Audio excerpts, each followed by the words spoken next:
Mapagpalang araw po sa ating lahat. Welcome po kayo sa aking channel, ang Mom Fleurs Channel. Ngayong araw po na ito, gagawa na naman tayo ng isang reaction video. Tungkol po ito sa usap-usapan ngayong buong araw na ito. Dito nga sa loob ng Kalingap, na di umano ay may isa na namang Kalingap Angel, ang tila papakabilang bakod. Although ito naman po ay rumor lamang, ay magbibigay na rin tayo ng opinion or pag-usapan natin. Actually, ang tinutukoy nga na Kalingap Angel ay si Eden. So, ang pinagbatayan po nila, kaya nila nasabi na o pinalagay nila na si Eden nga raw ay mukhang pupunta na sa kabilang team ay dahil nakita siya na nag-comment, nagpa-shoutout with jacket, no, ang kanyang comment sa isang sponsor ng ni Viance. And ang sabi nila ng marami, no, na dati parang talagang nakikita nila si Eden na nagko-comment doon. And maybe kaya naman sumusuporta si Eden, maaaring tinutulungan o kahit paano ay natutulungan siya ng nasabing sponsor.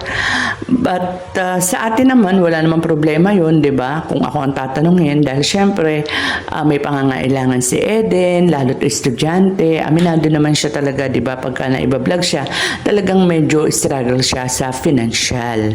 So, ang siguro, ang aanuhin na lamang natin dito is kumbaga ang ating isa-suggest or may papayo kay Eden na kung halimbawa tumatanggap siya ng direkta sa mga sponsors, pinakamaganda is magsabi, no, magtapat kay Kalingap Rob at ipaalam ang kanyang kalagayan. Pero sa live ng kanyang scouter na si Andy Kayakap ay tinanong naman siya ng kanyang scouter tungkol dito at mariing pinabulaanan ni Eden na tumatanggap nga siya ng direkta sa mga sponsors. Though nagsalita na si Eden sa kanyang scouter na si Andy Kayakap nga, ay tila marami pa rin nagdududa, no? Kasi papaano raw maipapaliwanag ni Eden ang pag-comment niya, pagpapa-shoutout niya doon sa sponsor na yun kung hindi naman siya, kumbaga, anong purpose, kumbaga. And tulad nga na sinabi natin kanina, kung halimbawa mang natutulungan siya, pinakamainam lang talaga is yung tulad ng mga pinapayo ng marami is siya ay magpaalam. And siguro,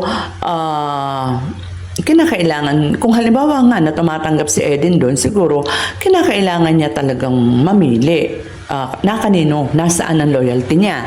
Doon ba sa kabila or dito sa Team Kalingap? Parang ang nangyayari niyan ay parang katulad din kay Pure Health.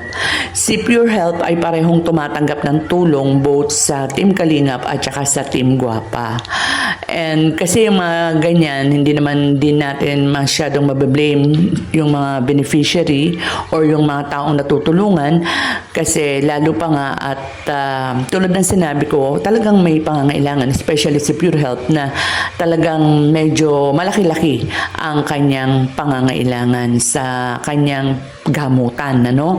But sabi nga ni Kuya Val sa kanyang live, walang problema kahit na sino ang tumulong, basta ang importante tinutulungan. Yun lang naman kasi yan naman talaga ang ating kumbaga ang adhikain ng Team Kalingap, ang makatulong kahit na hindi sila yung direktang tumutulong. Kung may gustong ibang tumulong, basta wala lang intriga at wag lang ginagawang pinapasama ang Kalingap. Kumbaga ang nangyayari kasi minsan pagka tinulungan nila, may mga kasamaan sila na nagla-live na pinapasama ang Kalingap. Yun ang hindi maganda. So kung tutulong, tumulong na lang.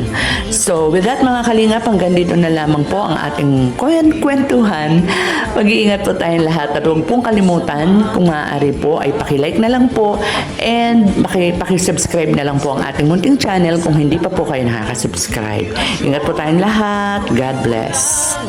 Kuya Val, gawin ang adhikaing pinapangarap.